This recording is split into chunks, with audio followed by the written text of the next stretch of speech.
ये कहानी एक गूंगी बहरी लड़की की है जो अपने घर में फंस जाती है। अब वो यहाँ कैसे और क्यों फंसी, किन मुश्किलात का उसे सामना करना पड़ेगा और क्या वो यहाँ से निकल पाएगी, जानते हैं इस कहानी में। तो शुरुआत में हम जंगल के बीचों बीच सुनसान जगह पर एक घर को देखते हैं जिसमें मैडी नाम की एक लड़की रहा करती थी और इस वक्त वो नाश्ता बना रही थी। अब कुछ ही देर में उससे मिलने मैडी की दोस्त आई जिसका नाम सारा था और क्योंकि मैडी गूंगी बहरी थी इसलिए सारा उससे इशारों में बातें कर रही थी। यहाँ हम जान पाए कि मैडी एक राइटर भी है जिसने अपनी एक पूरी कहानी की किताब लिख दी है और इस वक्त वो दोनों इस कहानी के बारे में ही बातचीत कर रही थी। जिस दौरान मैडी की जहन से निकल जाता है कि वो खाना पकने के लिए रख के आई थी और बातों में मसरूफ होने की वजह से खाना जल जाता है जिस वजह से पूरे घर में धुआं फैल गया और फायर अलार्म बजना शुरू हो गया, जो देखकर दोनों अंदर आए और सब कुछ ठीक करने लगती है। जला हुआ खाना फेंक दिया था और फौरन फायर अलार्म को बंद कर देती है। सारा मैडी से माफी मांगती है कि सॉरी मैंने तुम्हें बातों में लगाया और तुम्हारा खाना जल गया। जिसके बाद वो मैडी से इशारों में पूछती है कि चलो खाना खाने और मूवी देखने चलते हैं, जिसके लिए मैडी ने साफ साफ मना कर दिया ये कहकर कि आज नहीं क्योंकि मुझे घर में बहुत ज्यादा काम है। अब सारा वहाँ से चली गई और मैडी घर के अंदर आ जाती है। यहाँ हमें पता चला कि वो गूंगी बहरी एक इन्फेक्शन की वजह से हुई और ये मसला उसके साथ बचपन से है। उसे ये टेम्परेरी यानी कि आर्जी मसला ही था, पर जब उसने अपना इलाज करवाया तो ऑपरेशन की वजह से हमेशा के लिए बोलने और सुनने की ताकत खो दी। जिसके बाद वो सबसे अलग यहाँ जंगलों में आकर रहने लगी और अपनी कहानियाँ लिखना उसने शुरू कर दी। रात को मैडी जब अपनी अगली कहानी लिख रही थी तो सोच में पड़ जाती है कि कहानी की एंडिंग क्या लिखूं, यानी कि इस तरह कहानी को खत्म किया जाए। उसे इस वक्त कोई आइडिया नहीं आ रहा था, इसलिए वो अपने दोस्त को वीडियो कॉल करती है, पर इस वक्त भी वो काफी परेशान थी इसलिए वीडियो कॉल काट देती है। उसका दोस्त उसे कॉल करता है पर वो फौरन लैपटॉप बंद करके किचन में काम करने चली जाती है। लेकिन तभी हम बहुत हैरान कुन नजारा देखते हैं। सारा दोबारा मैडी से मिलने आई, वो भी दरवाजे पर आई ही थी कि एक मास्क मैन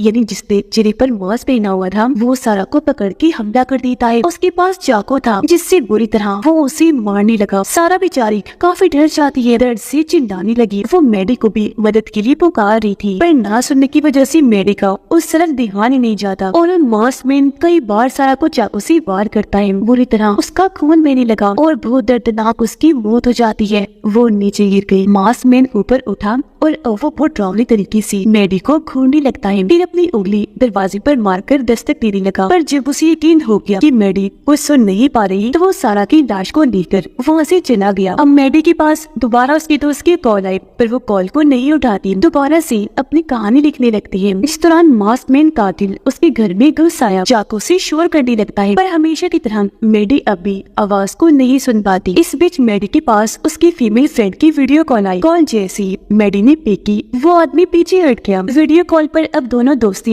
इशारों से बातें करने लगी। उसकी दोस्त मैडी को काफी कहती है कि तुम यहाँ शहर में आकर मेरे साथ रह लो, पर मैडी ने ये कहकर मना कर दिया कि नहीं वहाँ मैं नहीं आ सकती क्योंकि शहर में वो शोर शराबा है जिस वजह से मैं काफी डिस्टर्ब हो जाती हूँ। इस बीच मास्क मैन चुपके से आया और मैडी का फोन उठाकर ले जाता है। उसकी दोस्त ने आदमी की थोड़ी सी झलक देख ली थी इसलिए वो उसे कहती है कि तुम्हारे पीछे कोई है। मैडी जवाब देती है कि मेरी बिल्ली होगी। वो अपने दोस्त को फिर कहने लगी कि अच्छा ठीक है मैं फोन रख रही हूँ क्योंकि मैंने बिल्ली को ढूंढना है। वो ऐसे घूम रही है। जिसके बाद वो पूरे घर में अपनी बिल्ली को ढूंढने लगी पर वो उसे कहीं भी नहीं मिलती, इसीलिए थक हार कर मैडी वापिस आई, अपना लैपटॉप लेकर काम पर बैठ जाती है जहाँ मैडी के पास उसके अपने ही नंबर से एक तस्वीर आई जिसे देख पहले तो वो काफी दंग रह गई, लेकिन जैसे उसने तस्वीर खोलकर देखा तो वो उसकी अपनी ही थी और काफी बार अलग अलग टाइम पर उसकी तस्वीरें थी जब वो काम कर रही थी, घर में बिल्ली को ढूंढ रही थी और अपने दोस्त से वीडियो कॉल पर बात कर रही थी। जो देखकर उसे अंदाजा हो गया कि मेरे अलावा घर में कोई और भी है जिसने मेरे ऊपर नजर रखी हुई है और अब वो काफी डर जाती है। उसने जैसे दरवाजे की तरफ देखा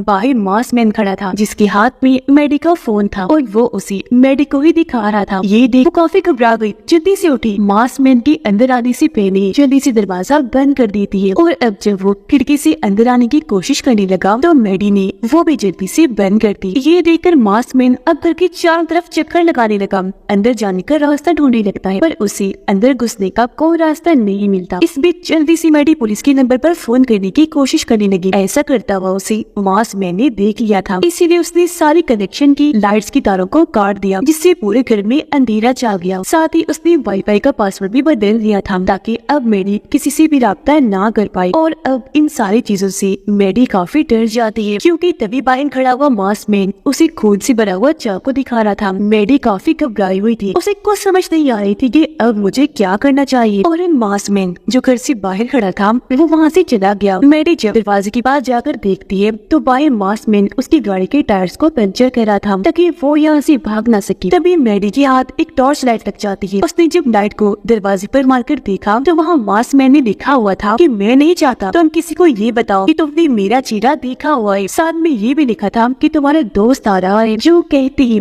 उसने अपना मास्क हटा दिया। उसका चेहरा देखकर मैडी की होश उड़ गई क्योंकि वो उसे जानती थी, उसके साथ रह चुकी थी। एक वक्त था जब दोनों काफी अच्छी दोस्त हुआ करती थी, पर अब मैडी उसे छोड़ चुकी थी। यही वजह है कि उसने लिखा था कि तुम्हारा दोस्त आ रहा है। वो मैडी को वापस उसके साथ रहने का कहता है और ये भी कि मैं जब चाहूँ तुम्हारे घर के अंदर घुस सकता हूँ, तो जरा ख्याल से। जो कहकर वो यहाँ से चला गया। जिसके बाद मैडी किचन में गई। उसने चाकू और हथौड़ा उठा लिया। पूरे घर को चेक करने लगी कि कहीं मास्कमैन अंदर तो नहीं घुस आया। साथ ही वो सारी खिड़कियां और दरवाजों को भी मजबूती से बंद कर रही थी। जिस बीच कोई उसकी खिड़की को बजाने लगता है। मैडी ने जब चेक किया तो वहाँ और कोई नहीं बल्कि उसका वो पुराना दोस्त ही था, यानी कि मास्कमैन, जो सारा की लाश को पकड़कर उसकी हाथ से खिड़की पर दस्तक करवाना था। जो देखकर मैडी की तो जैसे होश उड़ गई। वो काफी डर जाती है और अपने दोस्त की मौत पर रोने लगी। पर तभी उसे एक आइडिया आया। वो अपनी गाड़ी का रिमोट लेकर गाड़ी का हॉर्न बजा देती है, जिससे मास्कमैन का ध्यान भटक गया। इसीलिए मैडी खिड़की से थोड़ा बाहर आई और सारा की लाश को अंदर खींचने की कोशिश करती है। पर तभी वो आदमी उसे देख लेता है, भागकर उसके पास आने लगा। इससे पहले वहाँ से अंदर घुसने ये मैडी को पकड़ने की कोशिश करता, वो वापस अंदर आकर जल्दी से खिड़की को बंद कर देती है। पर तब तक मास्कमैन ने नीचे से खिड़की को पकड़ लिया था, जिसे जोर लगाकर वो खोलने की काफी कोशिश करने लगा। जो देखकर मैडी पास पड़े हथौड़े से उसके हाथ पर वार करती है। मास्कमैन को तकलीफ हुई, वो फौरन हाथ खींच लेता है। तब जल्दी से मैडी इस खिड़की को भी लॉक कर देती है। कुछ देर बाद जब मास्कमैन दरवाजे से दूर गया तो मैडी वहाँ से भागने की कोशिश करती है, लेकिन फिर से वो उसे देख चुका था। वो हमला करने आगे बढ़ा, इसीलिए मैडी को वापस घर की तरफ आना पड़ा। वो उसके बिल्कुल पीछे था। तीर कमान से मैडी पर हमला करने ही वाला था कि सही वक्त पर वो अंदर चली गई। फौरन दरवाजे को बंद कर लेती है और इस तरह उसने अपनी जान बचा ली। वो फायर अलार्म देकर ऊपर वाले कमरे में आती है। खिड़की के पास आकर मास्कमैन का ध्यान भटकाने का फैसला करती है। फायर अलार्म को ऑन करके काफी दूर फेंक देती है। जो देखकर मास्कमैन फायर अलार्म के पीछे जाने लगा। इस तरह उसका ध्यान भटक गया और मैडी ऊपर वाले कमरे से बाहर छत पर आकर वहाँ से भागने लगती है। पर इस बार भी मास्कमैन उसे देख चुका था। मैडी ऊपर चढ़ ही रही थी कि तभी वो उस पर तीर कमान से वार कर देता है। तीर आकर सीधा मैडी के टांग में लगा, जिससे उसे बहुत दर्द हुई। पर वो जैसी तैसी ऊपर आकर अपना तीर निकालती है। काफी जख्मी हो गई थी और अब उसे अंदाजा हो गया था कि मैं और नहीं चल सकती। उसका पीछे करते करते अब मास्कमैन भी ऊपर चढ़ने लगा। अपना तीर कमान ऊपर वाली छत पर रख के जैसे चढ़ने लगा, सामने मैडी आ जाती है। वो उसके मुंह पर मारकर नीचे फेंक देती है, जिससे मास्कमैन बिना अपने तीर कमान के नीचे गिर गया। और अब मैडी वहाँ से आगे बढ़ने लगी। तीर कमान से उस पर हमला करने की कोशिश करने लगती है, पर नाकाम ही रहती है। वो उठा उसके पीछे पीछे आने लगा, इसलिए वो वापस अपने कमरे में आकर खिड़की को लॉक कर देती है और अपने जख्म की मरहम पट्टी करने लगी। कमान में भी तीर लगाने की कोशिश करती है, पर उससे ये हो ही नहीं पाता क्योंकि इस तरह के काम उसने आज से पहले कभी नहीं किए थे। इस बीच सारा का दोस्त भी वहाँ आ जाता है। वो उसे ढूंढने आया था। दरवाजे पर दस्तक देकर सारा को पुकारने लगा। उसकी आवाज मास्कमैन ने सुन ली थी, इसलिए वो टॉर्च लेकर वहाँ आया और सारा के दोस्त को चोर चोर कहने लगता है, जिससे वो काफी डर गया। अपने हाथ ऊपर करके खड़ा हो जाता है। घबराते हुए बताने लगा कि मैं कोई चोर नहीं हूँ, बल्कि मैं मैडी का पड़ोसी हूँ। मेरी दोस्त यानी कि सारा मैडी की बहुत अच्छी दोस्त है। वो उससे मिलने आई थी, पर काफी देर हो गई है, अभी तक वापस नहीं लौटी। मुझे फिक्र हो रही थी, इसलिए मैं उसे ढूंढने यहाँ आया था। यह मैडी का दोस्त यानी कि मास्कमैन भी बताता है कि मैं पुलिस ऑफिसर हूँ। मुझे यहाँ से मदद के लिए कॉल आई थी, इसलिए मैं यहाँ आया। पर यहाँ आने की बात तो मुझ पर ही हमले होने लगे। मेरी गन चोरी हो गई है, साथ ही फोन भी कहीं पर गुम हो गया है। जो कहकर वो सारा की दोस्त से फोन मांगता है, पर कॉल करने के बाद उसका फोन वापस देने की बजाय अपनी जेब में रख लेता है। अब जब सारा का दोस्त उसे फोन मांगने लगा तो जेब से निकाल कर उसे दे देता है, पर जेब में रखा सारा का इयररिंग बाहर निकल कर गिर जाता है। जो देखकर सारा के दोस्त को शक होने लगा कि यहाँ कुछ तो गड़बड़ जरूर है। वो सोच में पड़ गया। फिर एकदम से ही पूछता है कि मैडी तो ना बोल सकती है और नहीं सुन सकती है, तो फिर तुम्हें किसने फोन किया था? ये सुनकर मास्कमैन सोच में पड़ गया। पहले तो हिचकिचाने लग जाता है, फिर थोड़ा सोचने के बाद कहता है कि हो सकता है कॉल तुम्हारी दोस्त सारा ने ही की हो। उसकी बातों से सारा की दोस्त को पूरा यकीन हो गया कि ये झूठ बोल रहा है, इसीलिए वो उसे बातों में उलझाकर हाथ में पत्थर उठा लेता है। लेकिन इससे पहले कि वार करता मैडी, जिसने सारा की दोस्त को देख लिया था, वो जोर जोर से मदद के लिए चिल्लाने लगी। दरवाजा पीटने लगती है। उस तरफ जैसी सारा की दोस्त ने देखा, उसका ध्यान भटक गया। जो मौका देखकर मास्कमैन उसकी गर्दन में जल्दी से चाकू घुसा देता है। उसका गला काटा गया। वो तेजी से खून बहने लगा। वो तड़पते हुए नीचे गिर गया। ये देखकर मास्कमैन को लगता है जैसे वो मर गया है, इसलिए पास जाकर चेक करने लगता है। पर एकदम सारा का दोस्त उठा और मास्कमैन को पकड़ के नीचे गिरा देता है। उसे उल्टा सीधा करके जोर से गला पकड़ लेता है और मेडी को वहाँ से भागने का कहने लगता है। अब वो जैसे घर से बाहर आई, उसके सामने मास्कमैन आ गया, जो उसे पकड़कर पहले जमीन पर लिटाता है, फिर ऊपर बैठकर पत्थर से उसके सर पर वार करता है। कई बार उसने मेडी के सर पर मारा, पूरा सर कुचल दिया, जिससे बहुत बुरी उसकी मौत हो गई। पर ये हकीकत नहीं थी, बल्कि ये सब तो मेडी के ख्याल में चल रहा था। दरअसल उसे लग रहा था कि अब मैं यहाँ से कभी बचकर नहीं जा पाऊंगी। और जो कुछ मेडी ने ख्याल में अपने साथ होता हुआ देखा, यानी कि मास्कमैन ने सर कुचलकर मार दिया, वो तो असल में सारा की दोस्त के साथ हो चुका था। मास्कमैन ने उसके सर का मार मार कर बुरा हाल कर दिया, जिससे उसकी मौत हो गई। अब यहाँ मेडी को एहसास हुआ कि अगर मुझे यहाँ से भागना है तो मुझे मेरे पाँव को ठीक करना होगा, जो जख्मी थे, यानी कि उनकी मरहम पट्टी करके। और अगर मुझे मास्कमैन को मारना है तो उसके लिए मुझे तीर कमान चाहिए। साथ ही मुझे घर की लाइट्स भी ऑन करनी होगी, क्योंकि घर में अगर मैं गई तो अंधेरे में पकड़े जाने का बहुत खतरा है। और मुझे या तो बाथरूम में छुप जाना चाहिए या फिर अपने कमरे में किसी महफूज जगह पर, क्योंकि एक बार अगर मास्कमैन घर के अंदर घुस गया फिर मैं कुछ भी नहीं कर पाऊंगी, क्योंकि जाहिर है ना तो मैं कुछ बोल सकती हूँ और ना ही सुन सकती हूँ। अभी सारी बातें सोचने के बाद उसे एहसास हुआ कि ना तो मैं यहाँ से भाग सकती हूँ और ना ही छुप सकती हूँ, इसलिए अब मेरे पास बचने का बस एक ही रास्ता है, मुझे मास्कमैन को मार देना चाहिए। तभी बाहर मास्कमैन को मेडी की बिल्ली मिल जाती है, जिससे वो बातें करने लगा। और क्योंकि उसका ध्यान भटक गया था तो मेडी घर के सामने आकर तीर कमान से उस पर वार करती है, पर बदकिस्मती से तीर उसके कंधे पर आकर लगा, जिससे उसका ज्यादा कुछ नहीं हो पाता। वो अपना तीर निकालकर फिर से मेडी के पीछे पड़ जाता है, जो देखकर वो भी जल्दी से घर के अंदर भागने की कोशिश करती है, जिस दौरान उसका तीर बाहर ही गिर गया। अब मेडी ने जल्दी से दरवाजा तो बंद कर लिया था, पर हल्का सा हाथ बाहर निकाल कर वो जैसे तीर उठाने लगी, मास्कमैन वो इतना उसका हाथ दरवाजे में फंसाकर तोड़ देता है और खुद भी अपना पैर उस पर तीर मारता है। उसके हाथ का बुरा हाल हो गया, पर फिर भी जैसे तैसे उसने हाथ अंदर किया और जल्दी से दरवाजे को बंद कर देती है। पर वो डर से वो चिल्ला रही थी, क्योंकि बुरी तरह उसका हाथ टूटा था और बेचारी को तीर भी वापस नहीं मिला। उसकी ये हालत देखकर मास्कमैन काफी खुश हो रहा था। वो बेचारी डर से बहुत रोने लगती है, पर कुछ ही देर में हिम्मत करके वो उठी और अब वो भी दरवाजे पर अपने खून से धमकी लिखने लगती है, जिसके बाद वापस आकर अपना लैपटॉप खोलती है और कहानी की आखिर में इस कातिल मास्कमैन की पहचान लिखती है, यानी कि उसका कद कितना है, आंखें किस रंग की है, उसके जिस्म पर कहाँ टैटू बना हुआ है, बाल कैसे है, वगैरह वगैरह। बाहर मास्कमैन भी बहुत गुस्से में आ गया था और अब वो बुरी तरह दरवाजा तोड़ने की कोशिश करने लगता है, जो देखकर मेडी भी चाकू लेती है और जल्दी से बाथरूम में जाकर बैठ गई। चाकू का रुख उसने दरवाजे की तरफ कर लिया कि जैसे वो अंदर आएगा मैं उसे मार दूंगी। वो मास्कमैन का इंतजार करने लगती है, पर हैरत हमने देखा कि मास्कमैन तो उसके बिल्कुल पीछे बार टब में आकर बैठा हुआ है। वो उसका मजाक बनाते हुए कहता है कि हो सकता है मैं तुम्हें सही जगह पर चाकू मारूं तो तुम दोबारा बोलने लगो। पर अब मेडी उसकी सांसों की आवाज से महसूस कर लेती है कि वो मेरे पीछे ही है, इसलिए घूमकर उस पर चाकू से हमला कर देती है। बुरी तरह उसके अंदर चाकू घुसा कर वहाँ से भाग गई। किचन में आकर जमीन पर बैठ जाती है और अब जैसे ही मास्कमैन उस पर हमला करने के लिए आया तो वो कीड़े मारने वाला स्प्रे उसकी आंखों में डाल देती है। फायर अलार्म बजा देती है, जिससे पूरे घर में शोर होने लगा और उसकी आवाज से मास्कमैन को तकलीफ होने लगी। उसे गुस्सा आ जाता है, इसलिए वो मेडी पर हमला करके उसे काफी पीटता है, जिसके बाद नीचे गिरा देता है। फिर उसके ऊपर बैठकर काफी मारने लगा, उसका गला दबाने लगता है। पर इस बीच मेडी की हाथ नोकदार हथियार लग गया, जिससे वो मास्कमैन के गले में घुसा देती है। उसका भी बुरी तरह खून बहने लगा और अब यहाँ आखिरकार उसकी मौत हो जाती है। सब नॉर्मल होने के बाद वो पुलिस को कॉल कर देती है, पर इस बात से वो बहुत खुश थी कि थैंक गॉड आखिर मेरी जान बच गई, जिसकी उम्मीद मैंने खो दी थी। पर क्योंकि उसने डटकर मास्कमैन का मुकाबला किया तो आखिर उस मुसीबत से अपनी जान बचा ली। और इसी के साथ इस फिल्म की कहानी यहीं पर खत्म हो जाती है।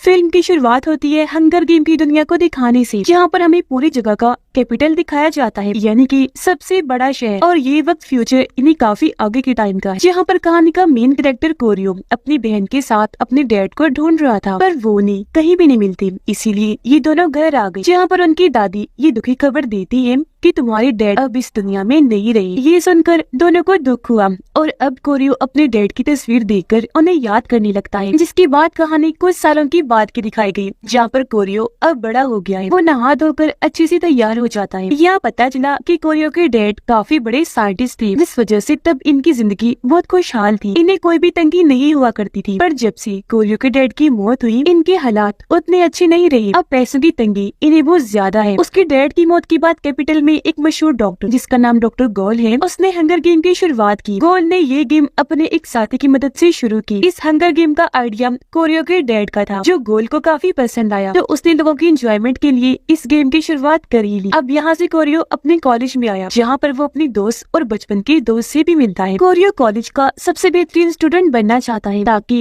उसे पैसों का बहुत सारा इनाम मिले। इससे वो इज्जत भी कमा लेगा और अपने डैड का नाम भी रोशन कर लेगा, जो उसकी ख्वाहिश थी। तभी यहाँ डॉक्टर गोल आई। वो सभी स्टूडेंट्स का वेलकम करती है, बताने लगी कि इस साल 10वीं हंगर गेम की तैयारियां चल रही है और बाकी डिटेल्स तुम्हें मेरा साथी बताएगा। उसका साथी अब सामने आया, पर बार बार वो शराब पी रहा था। कहता है कि सालों से ये गेम चलती आ रही है, जिस वजह से लोगों की दिलचस्पी इस गेम से कम होती जा रही है, और इस बार मेरा आइडिया इस गेम को नए तरीके से पेश करने का है। मैं कुछ स्टूडेंट्स को अलग अलग जगहों पर भेजूंगा और तुम लोगों की मदद करने के लिए 2 लोग भी दिए जाएंगे, ताकि वो तुम्हारी मदद कर सके गेम को जीतने में। और जो भी इस गेम को जीतेगा वो ही इस जगह का सबसे बेस्ट स्टूडेंट माना जाएगा। और हाँ, किसी को भी इस गेम में चीटिंग नहीं करनी, ये गेम का असूल है। इतना कहकर सभी स्टूडेंट्स को वो बच्चे दिखाए जाते हैं जो गेम में उनके साथ मदद के लिए भेजे जाएंगे। ये सारे बच्चे डिस्ट्रिक्ट छोटे इलाके के कैदी बच्चे थे, और क्योंकि छोटे एरिया से थे तो सभी बच्चे गरीब थे। कोरियो के लिए डिस्ट्रिक्ट 12 में से एक लड़की को चुना गया, जिसका नाम लूसी था। लूसी को मेयर ने इस गेम में इसलिए चुना था ताकि अपनी बेटी का बदला ले सके, क्योंकि उसके साथ लूसी की नहीं बनती। यहाँ मेयर की बेटी इस गेम में जाने की वजह से लूसी को चिढ़ाती है, कहती है कि ये हंगर गेम मौत का खेल है और अब तुम इस जानलेवा गेम में जाने से मारी जाओगी। ये सुनकर उसे गुस्सा आ गया, इसलिए लूसी सांप को उसकी शर्ट में छोड़ देती है, जिससे वो तड़पने लगी। उसकी इस हरकत पर मेयर ने उसे थप्पड़ मारा, पर लूसी ठीक थी। वो उठी और गाना गाने लगती है, क्योंकि काफी अच्छी सिंगर भी थी। वो यहाँ बड़े जोश से गा रही होती है, क्योंकि ये गाना उसने अपनी आजादी पर गाया था। गाना पूरा होते ही खुशी खुशी उसका ये शो खत्म हो जाता है, और उसकी इस बहादुरी पर कोरियो को भी काफी अच्छा लगा। वो लूसी से काफी मुतासिर होता है, जिसके अगले ही दिन सभी बच्चों को कैपिटल में लाया गया। यहाँ लूसी के साथ एक और लड़का भी था। उन्हें लेने के लिए कोरियो यहाँ पर आया, पर लूसी उससे बात करने में दिलचस्पी नहीं लेती। कोरियो ने बताता है कि मैं तुम लोगों का एडवाइजर हूँ, और यकीन दिलाता है कि हम साथ मिलकर अच्छे से काम करेंगे और इस गेम को जीत जाएंगे। अब गाड़ी में सब बच्चों को बिठाकर वहाँ से ले जाया जा रहा था, तब उनके साथ चोरी छुपके कोरियो भी बैठ जाता है, क्योंकि सिर्फ इसमें कैदी बच्चों को जाना था, स्टूडेंट्स को जाने की इजाजत नहीं थी। उसे सब कैदी बच्चे देख लेते हैं, आगे बढ़े उसे मारने के लिए, क्योंकि उन्हें लग रहा था कि हमें इस हंगर गेम मौत के खेल में इसी ने फंसाया है। अचानक उनकी गाड़ी हिलने लगी, फिर दरवाजा खुला और सभी बच्चे वहाँ से नीचे पिंजरे में आकर गिर जाते हैं। उन सबको देखकर एक रिपोर्टर अपनी रिपोर्टिंग करके सबको बताता है कि हंगर गेम खेलने वाले कैदी बच्चे यहाँ पर आ चुके हैं। पर जब वो पिंजरे में कोरियो को देखता है तो काफी चौंक गया, पूछता है कि तुम यहाँ पर क्यों हो। इससे पहले कोरियो कोई जवाब देता, लूसी उसे कहती है कि चलो रिपोर्टर के पास चलते हैं, ताकि अपनी गेम को और दिलचस्प बना सके। ये अब आगे बढ़े, जहाँ पर कोरियो बताता है कि मैं इनका एडवाइजर हूँ और ये मेरी काफी अच्छी पार्टनर है। उसकी सुनने के बाद रिपोर्टर लूसी से बात करने लगा। वो बताती है कि मेरी मॉम डैड हालांकि कैपिटल से थी, पर मैं डिस्ट्रिक्ट 12 से हूँ, लेकिन यहाँ पर मैं बहुत खुश हूँ, और कोरियो इस गेम में मेरी काफी मदद कर रहा है, क्योंकि ये एक काफी अच्छा एडवाइजर है। कोरियो बोला कि मेरे यहाँ आने की वजह भी यही है, क्योंकि हमें इन्हें ट्रेन करना है, जिसके लिए हम कुछ भी करें। पर तभी यहाँ एक सिपाही आकर कोरियो को पिंजरे से बाहर निकाल देता है। वो यहाँ से सीधा क्लास में आया, जहाँ पर डॉक्टर गोल का साथी कहता है कि कोरियो तुम्हें पिंजरे में जाना नहीं चाहिए था, ये चीज काफी खतरनाक है। जो सुनकर फौरन कोरियो का दोस्त बोला कि अगर ये चीज इसके लिए खतरनाक है तो आप कैदियों का भी तो ख्याल कीजिए ना, वो भी तो आखिर हमारी तरह इंसान ही है। इतने सालों से हम उन पर जुल्म करते आ रहे हैं। अब कोरियो पिंजरे में गया था,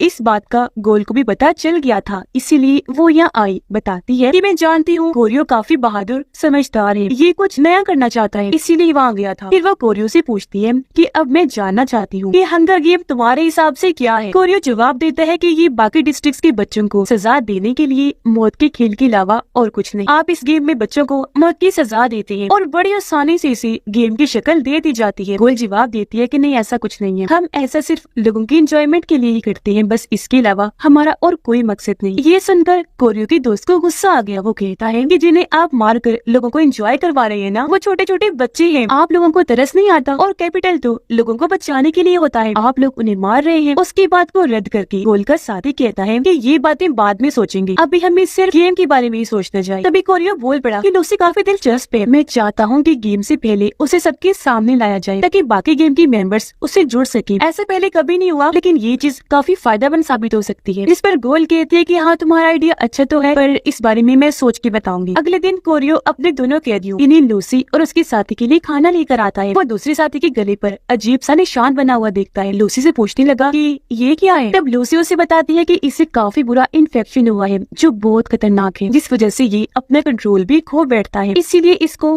पानी पिलाते रहना जरूरी है। इसी दौरान एक एडवाइजर अपने कैदी की मजाक उड़ाने लगती है। कैदी को बहुत बुरा लगा। वो अपनी एडवाइजर को पकड़ के उसे खूब मारती है, इतनी बार मुक्कों से हमला करती है कि उसकी मौत ही हो जाती है। ये देखकर फौरन गार्ड्स वहाँ पर आए। वो कैदी को शूट कर देती है, जिससे वो भी मारी गई। अब रात को कोरियो गोल के लिए इंटरव्यू प्लान करता है। वो अपना नाम लिखे बगैर कागज पर इंटरव्यू का ये आइडिया लिखकर इसे गोल के पास भिजवाता है। अगले ही दिन गोल कोरियो को अपने पास बुलवाती है, तो वो अपनी दोस्त के साथ वहाँ पर जाता है, जहाँ पर ये लोग देखते हैं कि गोल ने बहुत सारे जानवर बनाए हुए हैं जिन्हें अलग अलग जार में रखा गया है। ये आगे बढ़ी गोल से आकर मिलती है, जहाँ उसने बहुत सारे सांप भी बनाए हुए थे जिनको काफी बड़ी टैंक में रखा गया था। सांप भी गोल इन दोनों को दिखाती है, फिर पूछती है कि ये बताओ तुम दोनों में से इंटरव्यू का आइडिया किसका था। जो सुनकर कोरियो की दोस्त झूठ बोल देती है कि मेरा आइडिया मेरा था। गोल कहती है मुझे वो आइडिया काफी पसंद आया, पर वो खत पढ़ने के बाद मैंने सांपों के बीच डाल दिया था। ये सांप उस इंसान को कभी नहीं काटते जिनको ये सूंघ लेते हैं, और क्योंकि ये खत तुमने लिखा है तो तुम्हें सूंघ कर अब ये कभी नहीं काटेंगे, तो अब तुम सांपों के बीच से वो खत मुझे निकाल कर दे दो। ये सुनकर कोरियो की दोस्त काफी डर जाती है, जैसे तैसे अपना हाथ सांपों में डाल ही देती है, और क्योंकि खत उसने नहीं लिखा था तो सांप उसे काट लेते हैं। इस वजह से वो डर गई, चिल्लाने लगती है। काफी तड़पने के बाद बेहोश हो जाती है। तब डॉक्टर वहाँ आए, उसका इलाज करने के लिए उठाकर वहाँ से ले जाते हैं। ये सब देखकर कोरियो के भी होश उड़ गए थे। अब गोल उसे कहती है कि मैं जानती थी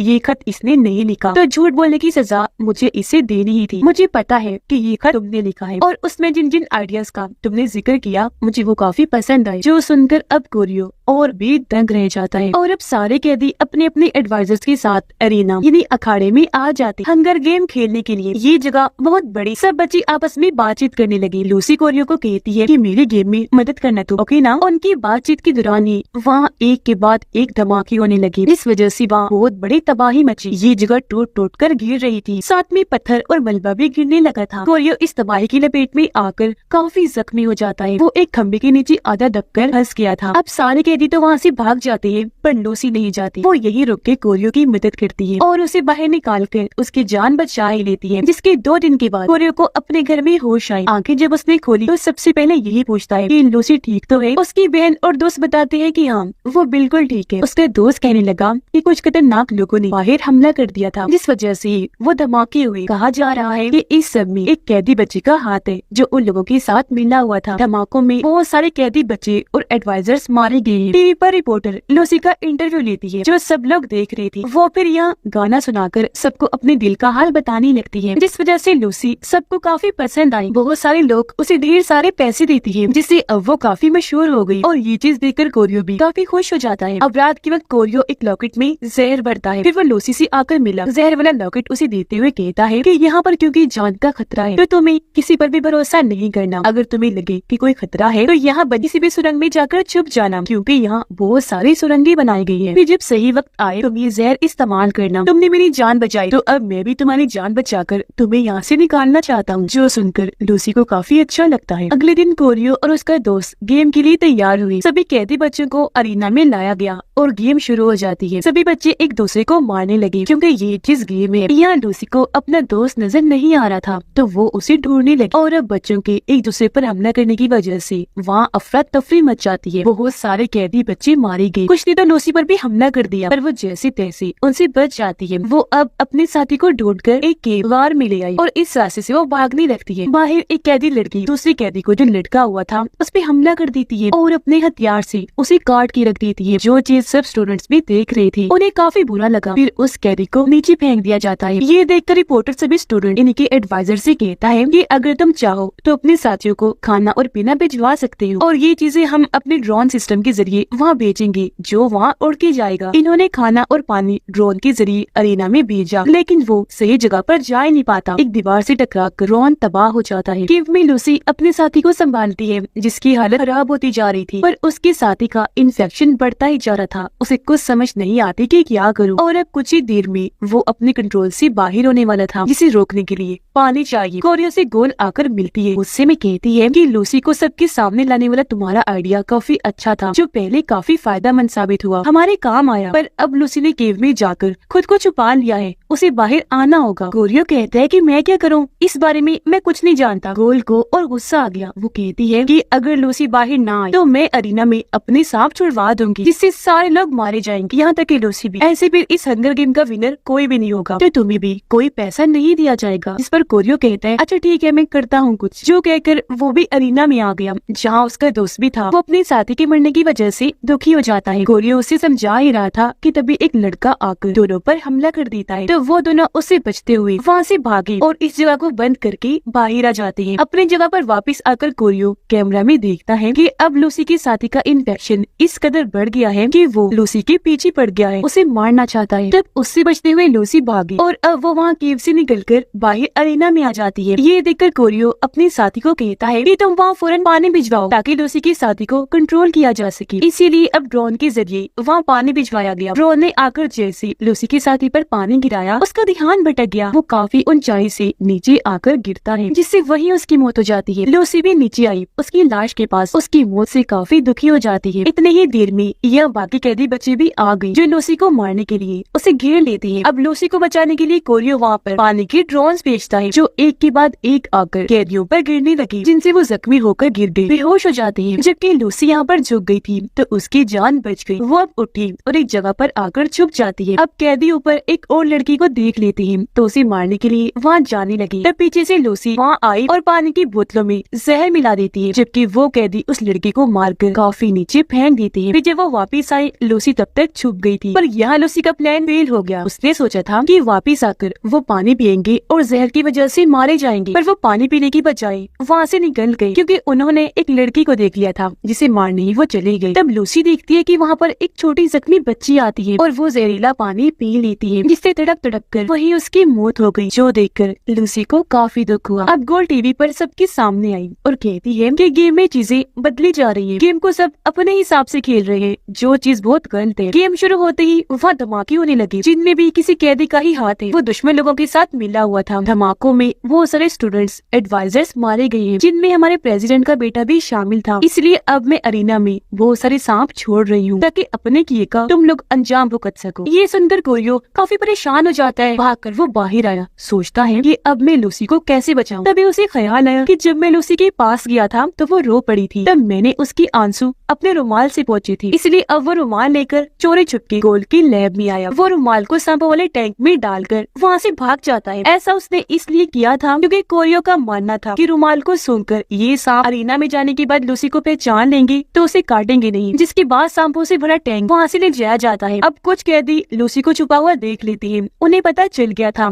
कि वो ऊपर वाली सुरंग में छुपी हुई है, इसीलिए वो नीचे से गई उसे पकड़ने। तो लूसी नीचे जहर गिरा देती है, जो एक लड़के के मुंह पर आकर गिर जाता है, पर वो जैसे नोकदार बेलचे से वहाँ मारते हैं तो लूसी नीचे आकर गिर जाती है। इसलिए वो अब वहाँ से भागकर अरीना में आ गई। पर तभी यहाँ सांपों वाला टैंक भी लाकर छोड़ दिया जाता है और उसे जैसे खोला गया, लाखों की तादाद में सांप निकलकर हर तरफ फैल गई और वहाँ सब कैदियों के जिस्मों पर चढ़ चढ़ के उन्हें काट कर मारने लगे। कुछ ने तो अपनी मौत को खुद ही कबूल कर लिया था, यानी कि उन्होंने बचने की कोशिश नहीं की, बल्कि वो बुत बन के खड़े हो गई। आराम से सांपों को उन्होंने खुद को काटने दिया। सांप बुरी तरह उन्हें लिपट गई, बहुत खतरनाक होती थी। और यहाँ कोरियो का प्लान भी कामयाब रहता है, क्योंकि सांप ने उसे काटा नहीं होता, वो बच जाती है। सारे कैदी वहाँ मारे जाते हैं और सिर्फ लूसी ही जिंदा बचती है, जो देखकर कोरियो कहता है कि लूसी इस गेम की विनर बन गई है, इसलिए अब इस गेम को हमें यही रोक देना चाहिए। पर गोल कुछ नहीं बोलती। लूसी गाना गाने लगती है, जो सुनकर सब सांप उस पर चढ़ जाती है। उससे लिपट तो गई, पर एक भी सांप उसे नहीं काटता, क्योंकि उसे सुनकर सांपों ने पहचान लिया था। तब ये देखकर सारे स्टूडेंट्स नारे लगाने लगते हैं कि लूसी को आजाद करो। इसके बावजूद भी गोल कुछ नहीं कहती। तब कोरियो कहते हैं कि अगर तुम लूसी को भी मार दोगी तो गेम का विनर कोई भी नहीं रहेगा, और अगर गेम का कोई विनर ही नहीं हुआ तो इस गेम को कोई भी नहीं देखेगा। जो सुनकर अब गोल कह देती है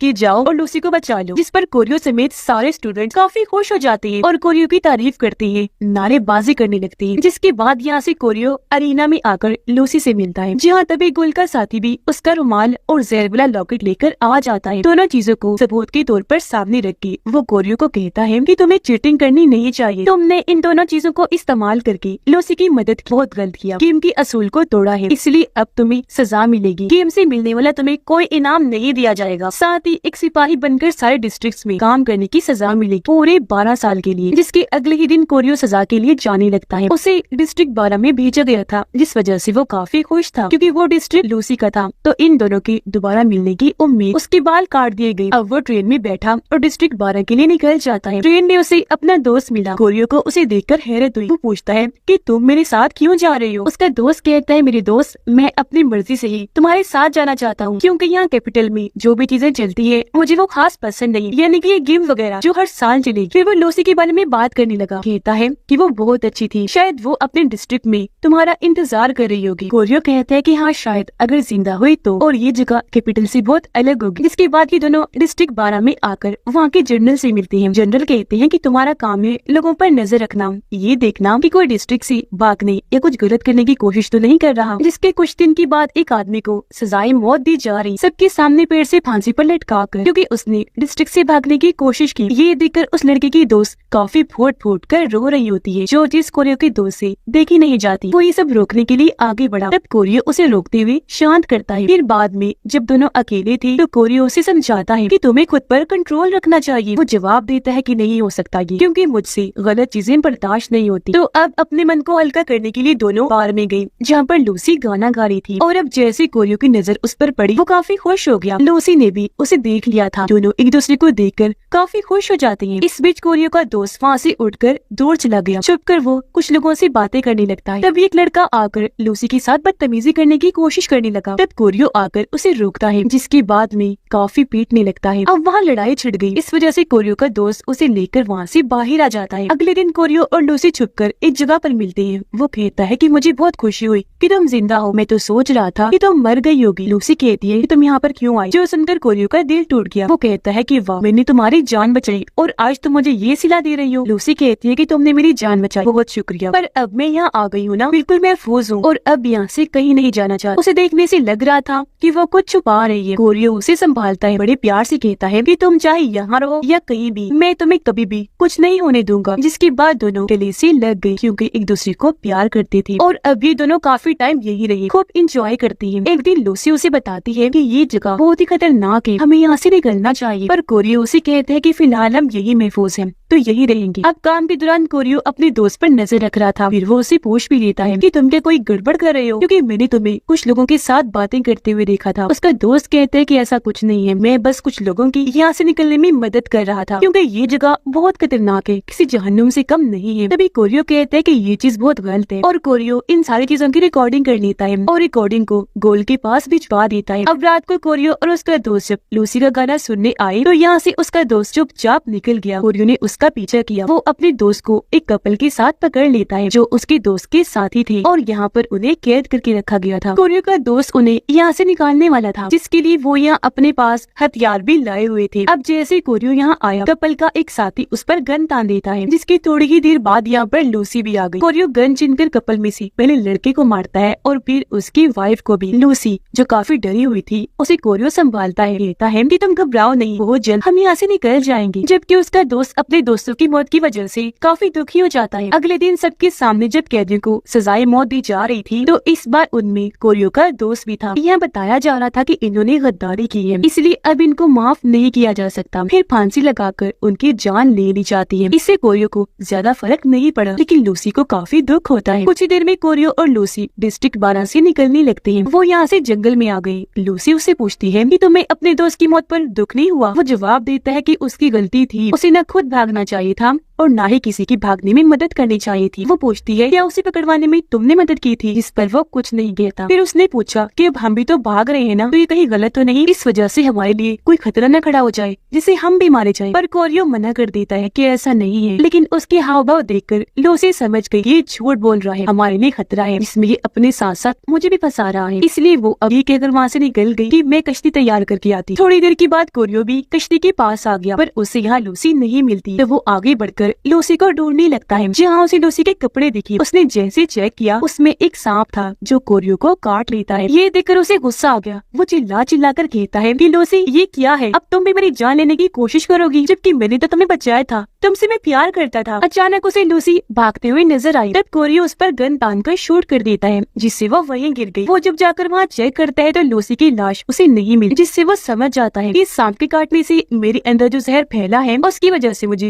हेलुसिनेशंस हो रही हैं। यानी ऐसे ख्याल आ रहे हैं जिनका हकीकत से कोई ताल्लुक नहीं। यानी वैसा कुछ नहीं हो रहा, यहाँ पर लूसी थी ही नहीं। अब यहाँ से वो बेस पर आ गया अपने सामान के साथ। इस बार वो छोटी छोटी बोतलों में थोड़ा सा जहर भी भर लेता है, जिसके बाद आकर जनरल से मिला। वो उसे बताता है कि तुम्हें छोड़ा जा रहा है और ये गोल का हुक्म है। जिसके बाद वो कैपिटल में आकर गोल से मिलता है। वो उसे कहती है कि मैं तुम्हारे काम से बहुत खुश हूँ, तुम कैपिटल के लिए वफादार हो, इसलिए अब तुम मेरे साथ असिस्टेंट, मेरा साथी बनकर काम करोगी और इस गेम को मेरे साथ मिलकर हैंडल करोगी। जहाँ मेरे बाद फिर तुम इस गेम को संभालना। फिर वो पूछती है कि अब मैं जानना चाहती हूँ कि हंगर गेम तुम्हारे लिए क्या है। कोरियो कहता है कि पहले मुझे ये लगता था कि ये गेम लोगों को सजा देने के लिए है, पर अब उन लोगों के बीच रहकर मुझे पता चल गया है कि सारे डिस्ट्रिक्ट्स के लोग बहुत खतरनाक हैं। तो हंगर गेम काफी अच्छी चीज है उन लोगों को सबक सिखाने, उन्हें अपने कंट्रोल में रखने के लिए। जहाँ उन लोगों को ये भी पता होना चाहिए कि बेशक वो लोग गेम खेल रहे हैं पर हमेशा गेम के विनर हम लोग ही रहेंगे। उसके ये सारे जवाब सुनकर गोल काफी खुश हो गई। जिसके बाद कोरियो क्लास में आकर गोल के साथी से मिला और उसे बताता है कि अब मैं गोल के साथ काम करने वाला हूँ, उसका साथी बनकर। और ये जगह हासिल करते करते मैंने अपने दोस्त को भी खो दिया। तब गोल का वो साथी बताता है कि तुम्हारे डैड और मैं बहुत अच्छे दोस्त हुआ करते थे, पर उसने मेरे साथ गद्दारी की। गेम का आइडिया मेरा था पर उसने अपना नाम लेकर गोल के सामने सारा क्रेडिट खुद ले लिया। और आज मुझे एहसास हो रहा है कि तुम भी अपने डैड की ही तरह धोखेबाज दोस्त हो। तुमने अपने दोस्त को खोया नहीं बल्कि जानबूझकर उसे मरवाने में मदद की। जो कहकर वो अपनी शराब पीने लगा। कोरियो कहता है कि हाँ सही है, शायद तुम ठीक कह रहे हो। जो बोलकर वो यहाँ से निकल गया, पर क्योंकि कोरियो ने इस शराब में जहर मिलाया हुआ था इसीलिए पीते ही गोल के साथी की मौत हो जाती है। जिसके बाद कोरियो अपनी आने वाली हंगर गेम्स की तैयारियों के लिए वहाँ से आगे बढ़ गया, वो भी बड़े घमंड से किसी हीरो की तरह। और इसी के साथ ये फिल्म यहीं पर खत्म हो जाती है।